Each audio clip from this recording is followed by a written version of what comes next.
So the tribe has been here forever, and we want the tribe to continue to be able to be here and be safe forever. And they keep telling us everything's okay, but apparently everybody here in our community don't trust it. We would love to have a conversation with them.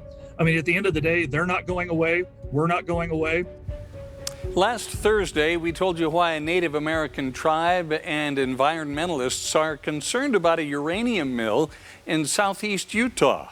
Tonight, Fox 13 News investigative reporter Nate Carlisle explains how the mill has created fear among the tribe and changed its way of life, even with little evidence of pollution.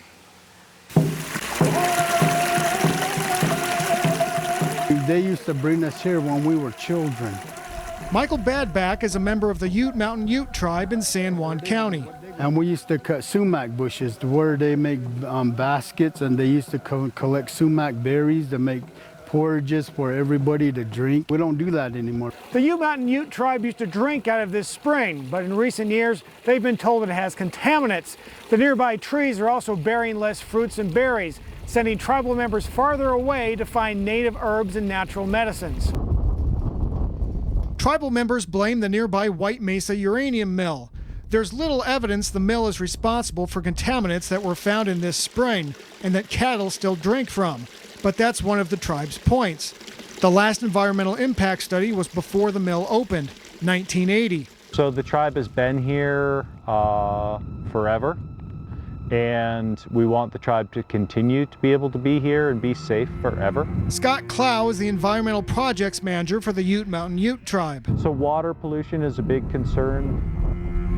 We also have concerns about air quality. What I really would like to see is, the mill to move. Yolanda Badback, like her brother Michael, lives in the tribal hamlet of White Mesa, about 5 miles from the mill.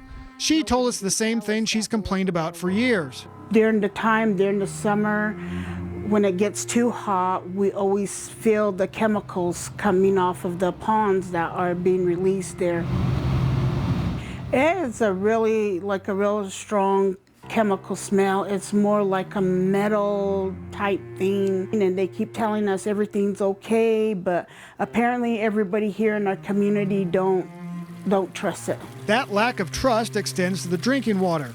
These springs are not from the aquifer where White Mesa pumps its water. Both the state of Utah and Clow, who works for the tribe, say the drinking water is safe, at least for now. Yet residents like the Badbacks assume what pours from their taps is tainted.